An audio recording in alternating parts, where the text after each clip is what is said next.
जय श्री राधे कृष्णा साथियों। मैं भी कृष्णा ज्ञान सहारा चैनल में आपका स्वागत करती हूँ। कैसे हैं आप?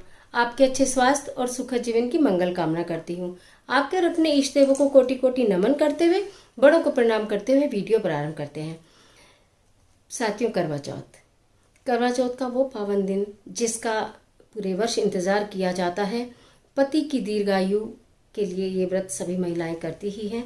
बहुत सारे कार्य हमें करवा चौथ पर करने होते हैं। पहली वीडियो में आपने देखा होगा संपूर्ण पूजन विधि, किस तरह से पूजा की थाली लगाएं, किस तरह से हम पूजन करें, हम क्या गलतियां पूजा में ऐसी हैं जो न कर दें, और हम किस किस तरह से क्या क्या चीज़ों को करें, हम अपने पति को, पति पत्नी आपस में क्या तोहफा दें, हम अपने कठिन समय में यानी कि पीरियड में या गर्भावस्था में किस तरह से व्रत करें। ये सारे आप मेरी वीडियोस में देख चुके हैं। लेकिन आज का जो टॉपिक है वो बिल्कुल एकदम अलग है और आपके लिए बहुत उपयोगी भी है। आओ सखी चांद का दीदार करें। चांद का दीदार किए बिना तो व्रत पूरा होगा ही नहीं। लेकिन चांद का दीदार करने से पहले कुछ ऐसे आवश्यक कार्य हैं जो आपको कर ही लेने चाहिए। उन कार्य, कौन से ऐसे कार्य हैं जिन्हें हम करें और उसके बाद हम चांद का दीदार करें, जिससे हमें व्रत का पूर्ण फल मिल जाए। और सास, यानी कि आज का जो करवा चौथ का दिन है, महत्वपूर्ण दो ही व्यक्ति हैं आज। एक तो ईश्वर और दूसरा पति और उनकी माँ, यानी कि हमारी सास। उनका बायने का थाल हम किस तरह से निकालें, उनसे किस प्रकार से आशीर्वाद लें। ऊपर वाली माँ भी तब आशीर्वाद देती है जब हमारी नीचे वाली माँ है, पृथ्वी पर हमारे साथ रहने वाली माँ हमें शुभकामना देती है, आशीर्वाद देती है। उनका आशीर्वाद सीधा ऊपर पहुँचता है और हमारे पति की दीर्घायु होती है। तो चलिए झटपट वीडियो प्रारंभ करते हैं। आज की वीडियो में मैं यही सारी चीज़ें लेकर आपके बीच में आई हूँ।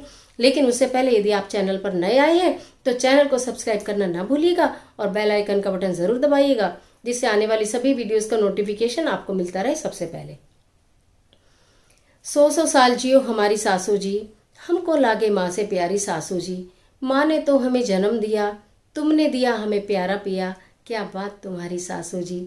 और सासू जी, एक दिन तो, सिर्फ एक दिन तो, वैसे तो जीवन भर आप जो लाइनें मैंने कही हैं, आप अगर उनको दिमाग से सोचें तो कितनी सही लाइन है। कोई भी माँ, किसी भी स्थिति की माँ हो, कोई भी हो, लेकिन कभी भी अपनी बेटी को वो सुख नहीं दे सकती जो उसे ससुराल में मिलता है, यानी कि पति जो सास देती है। तो सास का दर्जा माँ से भी ऊंचा माना जाता है, माँ से भी ऊंचा होता है। और उसको सदैव सम्मान और इज्जत यदि आप देंगी तो आपको स्वतः सम्मान, इज्जत, लाड़, प्यार, आशीर्वाद सब मुफ्त में मिलेंगे और वो बेशकीमती चीज़ें हैं।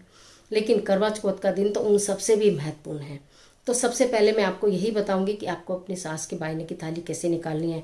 यदि आपकी सासू माँ आपके साथ रहती हैं तो बहुत अच्छी बात है, इससे अच्छा कुछ हो ही नहीं सकता। यदि वो आपके साथ नहीं रहती हैं, कहीं दूर हैं और आप कहीं दूर हैं, तो आपको किस तरह थाली पूजा की निकालनी है और अपनी सासू माँ से किस प्रकार प्रातःकालीन आशीर्वाद लेना है। जो मेरी प्यारी प्यारी बेटियां अब्रॉड में कहीं रहती हैं, वो अपने पेरेंट्स से इधर से दूर होती हैं या कहीं दूसरे दूसरे शहरों में हैं जो कि मिल भी नहीं पा रही हैं, तो वो सब सबसे पहले तो करवा चौथ से पहले दिन ही प्रातःकाल पहले दिन फ़ोन करके जरूर पूछें कि अपने घर की परंपरा, रीति रिवाज के हमें क्या क्या करना है। जब हम पहले दिन से उनके साथ आप जुड़ जाती हैं तो उनका जुड़ाव आपके साथ बन जाता है। और क्योंकि अपने बेटे की दीर्घायु की वो कामना कर ही रही हैं, लेकिन आप जब इस तरह की बातें करती हैं तो उनके मुंह से बिना मांगे ढेरों आशीर्वाद निकलते हैं।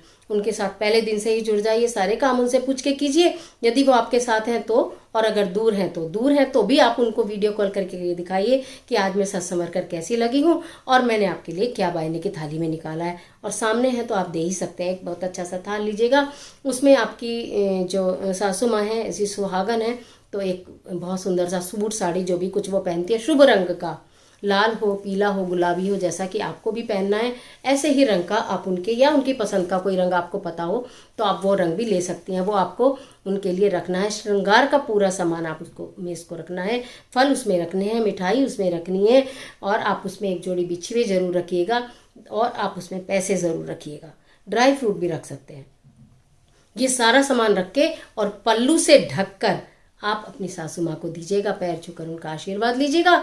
उसके बाद देखिए आप उनके मुंह से स्वतः आपके लिए निकलेगा अखंड सौभाग्यवती भव, आपका सौभाग्य अखंड हो। कितनी खुश हो जाएंगी वो। जो भी आप सामान खरीदेंगी, मैंने पहले भी आपको एक वीडियो में बताया है, जब आप अपने लिए श्रृंगार का सामान खरीदें, अपने लिए सारा कुछ खरीदें, खूब खरीदिए, खुश होकर खरीदिए, लेकिन माँ गोरा के लिए श्रृंगार का सामान खरीदना ना भूलिएगा और अपनी सासू माँ के लिए यदि वो सुहागन है तो उनके लिए भी खरीदना बिल्कुल मत भूलिएगा। ये सारी चीज़ें लेकर आप सास का बायना निकाल सकती हैं। यदि आप दूर हैं और आप प्रत्यक्ष में कोई चीज़ नहीं दे सकती हैं तो आप कपड़े ज़रूर निकालिएगा और ड्राई फ्रूट्स निकालिएगा, कोई चीज़ ऐसी जो कि 2 4 6 महीने भी अगर आप नहीं आती हैं तो वो सुरक्षित रहे। और अगर आप कोरियर करा सकती हैं तो कोरियर करा दीजिएगा, कोरियर नहीं करा सकती हैं तो अपने पास रखिएगा और उन्हें दिखा दीजिएगा कि हमने आपके लिए ये निकाला है और बहुत पसंद से निकाला है। खुश हो जाएंगी वो। इस तरह से सासू माँ का बायना निकालिए और उनको पैर छूकर उनसे उनका आशीर्वाद लीजिए। अब चलते हैं कि आपको अपने पति के लिए आज क्या करना है। पति के लिए आज सबसे उत्तम दिन और आपके लिए तो उससे भी उत्तम दिन है। कहते हैं इस वाले करवा चौथ की कहानी में भी आता है कि सोते को जगाना नहीं, रूठे को मनाना नहीं। आपके पति सो रहे हैं तो आप उनके पास, या तो बच्चे हैं तो बच्चों को बोलिए कि वो उन्हें उठाएं। अगर बच्चे भी नहीं हैं, पास में कोई बड़ा भी नहीं छोटा भी नहीं, आप दोनों पति पत्नी ही रहते हैं, तो एक अलार्म लगा के रख दीजिए। हाँ, उन्हें पहले दिन बता ज़रूर दीजिएगा कि मैं मॉर्निंग में आपको नहीं उठाऊंगी, अलार्म आपको जगाएगा, जिससे कहीं ऐसा ना उनका मूड ऑफ हो जाए। उन्हें पता होना चाहिए क्या चीज़ कैसे होनी है। तो आप उनको उठाएंगे नहीं, अलार्म के द्वारा या किसी भी चीज़ के द्वारा उन्हें उठाइए। उठते के साथ ही वैसे तो उनके चरण स्पर्श करें तो बहुत अच्छी बात है, क्योंकि पति परमेश्वर हम मानते भी हैं और वो हमारे हैं भी। ठीक है, तो आप उनके चरण स्पर्श करके उनसे आशीर्वाद सुबह ही ले लेती हैं, तो इससे अच्छी कोई और बात हो ही नहीं सकती। वो ऑफिस जाते हैं, उनसे छुट्टी लेने की जिद बिल्कुल मत कीजिएगा कि आप आज छुट्टी लीजिए, और व्रत रखने की जिद बिल्कुल मत कीजिएगा, और उन्हें उल्हाना और ताना तो बिल्कुल मत दीजिएगा। ना ही किसी दूसरे का एग्जाम्पल दीजिएगा कि अरोड़ा जी ने व्रत रखा तो आहूजा जी ने व्रत रखा तो आपने व्रत नहीं रखा। ऐसा कदापि ना करें। आपको उनका साथ चाहिए ना, आपको उनका फास्ट थोड़ी ना चाहिए। आपको उनका साथ, अगर वो स्वेच्छा से रखते हैं बहुत खुशी की बात, नहीं रखते तो और भी खुशी की बात। आप उनके लिए उनकी पसंद का नाश्ता बनाइए, भरपेट उन्हें नाश्ता कराइए, टिफिन दीजिए साथ में, और जब वो घर से निकले उससे पहले उन्हें पानी जरूर पिलाकर भेजिएगा। दिन में हो सके तो 1 2 बार उन्हें फ़ोन कीजिएगा। आप अपने पति के साथ बैठिए और आपके सासू माँ अगर आपके घर में हैं तो सासू माँ से कहिएगा वो आप दोनों की मिलाकर नज़र उतारें एक साथ बैठाकर। और यदि सासू माँ घर में नहीं है, कोई भी बड़ा नहीं है, तो दोनों बैठ जाइए और अपने हाथ में कुछ दक्षिणा, कुछ पैसे लीजिए और उससे दोनों के ऊपर से नज़र उतार कर फिर अगले दिन किसी ज़रूरतमंद को दे दीजिए। नज़र उतारना बहुत ज़रूरी है। सुहाग की बड़ी बिंदी अवश्य लगाइए, जिससे आपके पति का मान बढ़े, सम्मान बढ़े, पराक्रम बढ़े, यश बढ़े, उनका मंगल उच्च का हो जाए। बड़ी बिंदी ज़रूर लगाइए। यदि आप कोई मैचिंग की बिंदी लगाना चाहती हैं, यानी कि आपने जो भी कपड़े पहने हैं, कि आपने दूसरे कलर के कपड़े पहने हैं, तो आपको लाल बिंदी लगाना उस पर शुभ ना लग रहा, अच्छा ना लग रहा हो तो कोई बात नहीं, एक छोटा सा डॉट नीचे लाल लगाकर उसके बाद आप अपने मनपसंद कलर की बिंदी लगाएं, लेकिन लाल बिंदी अवश्य लगाएं। मांग पूरी भरें। गजरा लगाएं। श्रृंगार का सामान बता रही हूँ। बेला का गजरा आपको अपने बालों में अवश्य लगाना है। इत्र लगाएं, बेला का गजरा आप अवश्य लगाएं। आंखों में काजल अवश्य लगाएं। इस तरह से आप सजकर तैयार हो, 16 श्रृंगार में हो, मेहंदी रचे आपके हाथों, और अगर संभव हो पहले टाइम में तो शादी का जोड़ा पहना जाता था, बहुत शुभ माना जाता था। यदि आपको लगता है कि आउटडेटेड हो गया है, अब शादी का लहंगा या ब्लाउज नहीं आता, कोई बहुत सारी चीज़ होती है, तो उसकी एक चुन्नी तो ज़रूर होगी आपके पास।